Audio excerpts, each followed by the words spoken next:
ఫ్యూచర్లో టీడీపీకి గట్టి పోటీ ఎవరు ఇవ్వబోతున్నారు? బీజేపీనా లేక జనసేన వైఎస్ఆర్సీపీనా?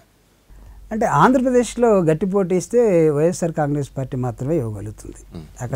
అక్కడ జనసేన ఒకవేళ ఆ టయానికి వస్తే అంతకుముందు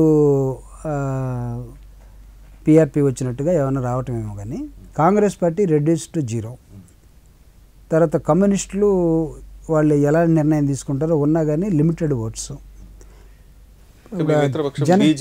జనసేన ఒకవేళ వస్తే ఏ రూపంలో వస్తుందో తెలియదు. బీజేపీ మా మిత్రపక్షంగా ఉంది కాబట్టి అది ఉంటుందా ఉండదా అది లేటర్ ఆన్సరు.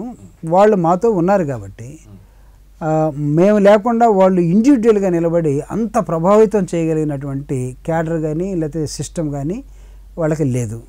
మిగిలింది ఒక ప్రతిపక్ష పార్టీగా వైఎస్ఆర్ కాంగ్రెస్ పార్టీ ఉంది. దానికి కూడా నాయకత్వం సరిగా లేనటువంటి అవలక్షణాలు బోల్డ్ వచ్చి ఉన్నాయి.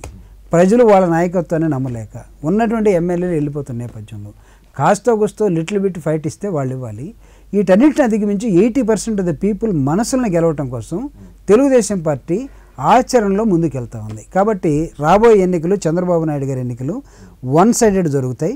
ఒకవేళ నేను ముందుగా చెప్పినట్టుగా ఇన్ ద గివెన్ ఆల్టర్నేటివ్స్ కాస్త కూస్తో ఎక్కడైనా పోటీ ఇస్తే వైఎస్ఆర్ ఇస్తుంది, కానీ మిగతా రాజకీయ పార్టీలు కాదు. ఇక తెలంగాణలో పరిపాలనపై ఇచ్చిన కామెంట్స్ సార్. తెలంగాణ పరిపాలనలో చాలా వాళ్ళు ప్రామిసెస్ చేయటం జరిగింది. పేద వర్గాలని నామరూపాలు లేకుండా చేస్తున్నారు. ఒక పార్టీని నామరూపాలు లేకుండా చేసే ఆలోచన వాళ్ళ వల్ల కాకపోవచ్చు.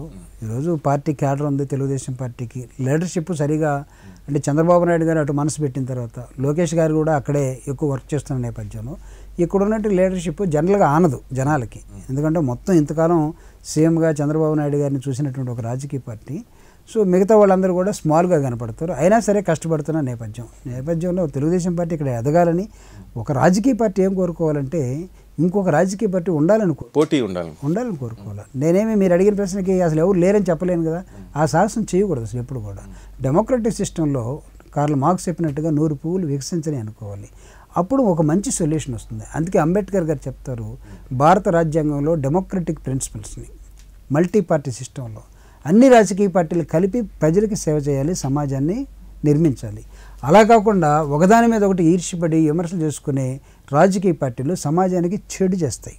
కాబట్టి ఆ చెడును నిర్మించే క్రమంలో తెలుగుదేశం పార్టీ స్పోక్స్ పర్సన్గా ఇక్కడ ఉన్నటువంటి ఎస్సీ కార్పొరేషన్ చైర్మన్గా ఈ రాష్ట్రంలో అనేకమైన రాజకీయ పార్టీలు ఫ్రెండ్లీ వాతావరణంలో పనిచేయాల్సిన అవసరం ఉంది.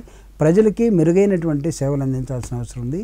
పాలిటిక్స్ అంటే సేవ చేయటమే. పాలిటిక్స్ అంటే దోసుకోవటం కాదు, లేకపోతే ఇప్పుడు ఎంత ఉంది రేపు ఎంత రావాలో కోరుకోవటం కాదు. పాలిటిక్స్ అంటే you have to put as investment your mind, put as investment your time, put investment as your energy. ఈ రూపాల్లో పెట్టగలిగితే అది పాలిటిక్స్ అవుతుంది.